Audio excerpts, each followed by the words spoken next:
diduga mendapat perlakuan yang tidak pantas terkait dengan urusan seksual.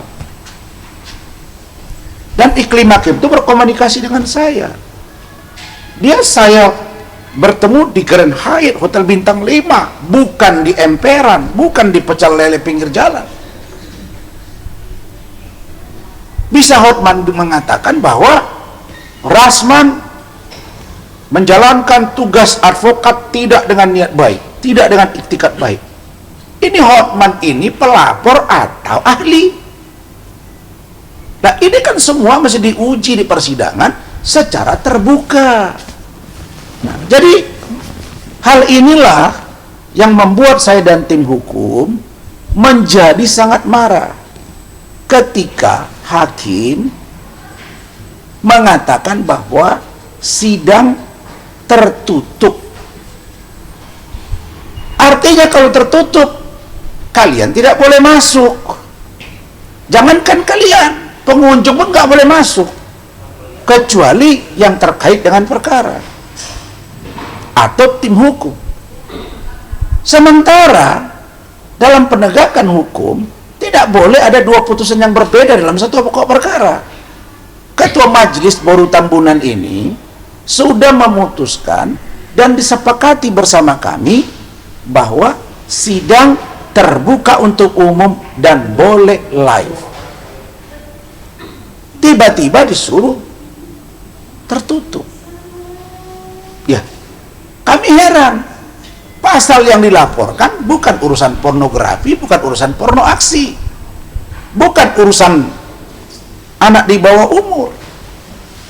Dan pelapor, terlapor, terdakwa, Iklim Hakim saya, kami bukan anak di bawah umur.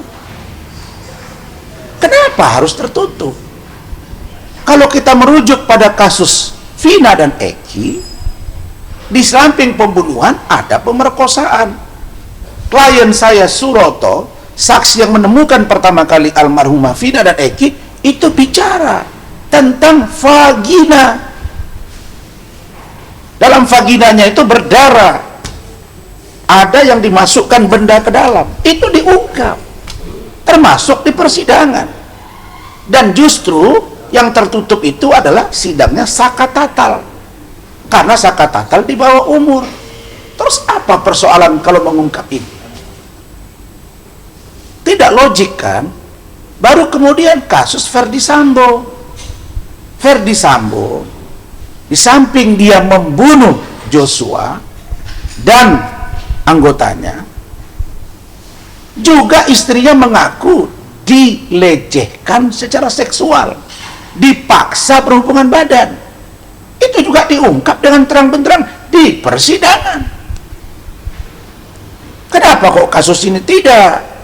Kasus kecil, remeh-temeh, dibuat ribut, dibuat repot. Nah, karena itulah saya dan tim, sebenarnya ketua majelis ini, saya sudah bersidang ratusan kali. Kalau saya bilang 1000 kali, karena saya beracara baru 2014 ke 15 sampai sekarang. Ya, kalau bisa dibilang sekarang 10 tahun, ya. Mungkin 1000 belum, tapi 200-an sudah. Di mana-mana saya bersidang, hakim itu dia mengatur lalu lintas komunikasi, pemeriksaan. Tapi ini dari awal ketua majelis ini sudah sangat arogan membatasi kami, sehingga kami sebut di luaran dia itu ibu guru. Terlambat sebentar, jangan terlambat ya. Hakim yang berkuasa di sini. Kau ya, ketua majelis,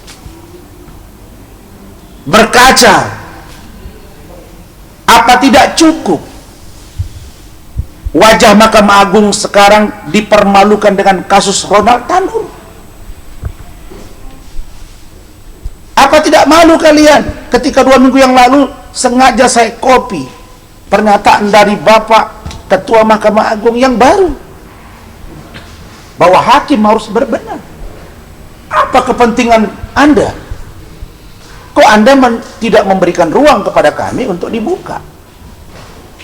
Kalau di Bareskrim Mabes Polri, saya minta untuk dibedah kasus ini. Sudah digelar secara khusus di Bareskrim. Terjadi di situ perbedaan pendapat, tapi mereka tidak berada pada posisi memutus. Hanya barang bukti dinilai. Di kejaksaan juga begitu, kita tidak dalam posisi di situ, kita tidak berada dalam posisi juga berdebat. Karena itu pemberkasan. Di mana tempatnya? Di pengadilan. Jessica Kumala Wongso, racun lagi, berbulan-bulan. Kenapa? PK-nya Sakatatal, PK-nya 6 terpidana lain, dipimpin Bang Otto Hasibuan, juga live. Apa urgensinya bagi majelis ini tidak live? Nah, karena itulah kami tadi berontar. Poinnya di situ. Maka pilihannya bagi kami, hakim harus diganti, hakim harus memberi kesempatan kepada media dan masyarakat untuk melive-kan ini, supaya terbuka mata dengan telanjang melihat ini.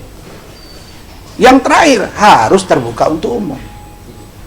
Sepanjang itu tidak dilakukan, kami akan mengambil sikap.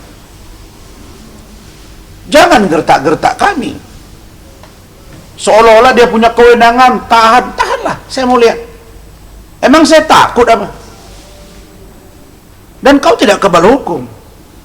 Maka hari ini kami sudah berkirim surat ke Ketua Pengadilan Negeri Jakarta Utara, ke Badan Pengawas Mahkamah Agung, KY, untuk ini dievaluasi. Apakah boleh hakim diminta diganti? Boleh. Sangat boleh kalau hakim itu bisa kita buktikan inkonsisten. Memang dia inkonsisten. Kemudian sedikit-sedikit marah. Waktu saya tanya apa alasannya? Tidak, ini privasi. Hakim sudah memutus. Kami sudah bersidang. Kau siapa kok di negara ini? Emang kau yang punya masyarakat ini, punya negara ini? Hei, Buruh Tambunan, kau jangan kau pikir ada orang yang takut di penjara kalau saya tidak. Tapi ingat, kau coba-coba dengan saya, coba aja ya, saya nggak main-main gitu. Nah, itu poin terkait ini. Bukan kita disebut dengan contempt of court. Kita tidak menghina persidangan. Dia yang membuat persidangan itu rancu dan ricuh, karena dia tidak memberi ruang. Kalau dia punya alasan, beritahu kami. Ini alasannya tidak boleh terbuka. Ini KUHP, pasal ini. Ini SEMA, sudah ada Mahkamah Agung. Mana? Kalau kita memberikan satu putusan, harus didukung oleh dalil-dalil yang menjadi dasarnya. Kalau dalam bahasa Arab namanya asbabun nuzul, sebab-sebab turunnya ayat, sebab-sebab turunnya aturan. Nah, itu poin satu. Poin yang kedua terkait Hotman dan saya. Saya begitu dia datang, saya sudah melihat cara dia itu sedikit mengejek, senyum, berpenampilan seperti orang yang sangat survive. Kemudian dalam 2 minggu terakhir ini bolak-balik posting foto video dengan Pak Prabowo. Banyak orang yang menjadi bagian dari Pak Prabowo, termasuk saya, tidak saya posting-posting berulang-ulang. Ini indikasi agar orang takut. Orang nggak takut, karena Pak Prabowo itu orangnya tegak lurus, dan hukum memang harus tegak. Ini semua diceritakan. 3 jam di pesta anaknya diceritakan. Foto berkuda, mau berkuda diposting. Foto ini, foto itu. Semua orang pernah. Saya sendiri pernah tim dari pemenangan Pak Prabowo Hatta Rajasa. Dan di 2024 ini saya pun ikut mendukung. Lihat aja Instagram saya. Dan Hotman tidak nampak di 2014 itu. Oh, karena pernah jadi klien? Pernah. Saya juga pernah, klien saya Bapak Budi Gunawan, Menko Polhukam sekarang, Menko Polkam sekarang. Apa perlu harus saya ucapkan berulang-ulang itu, diposting di Instagram berulang-ulang? Enggak lah. Itu bagian dari prestasi, ya. Bagian dari CV, sejarah hidup, ya. Tapi jangan disalahgunakan. Nah, ini semua berangkai.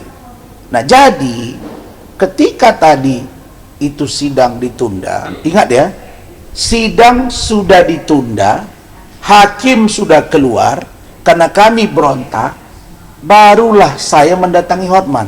Ingat itu. Jadi saya tidak mendatangi Hotman dalam posisi hakim memimpin sidang. Tidak. Artinya sudah selesai. Dia tunda, dia skor, ya saya bebas dong. Nah, saya lihat Hotman di situ cengar-cengir senyum. Pertama kali saya tegur, yang mulia itu ada yang berkacamata hitam.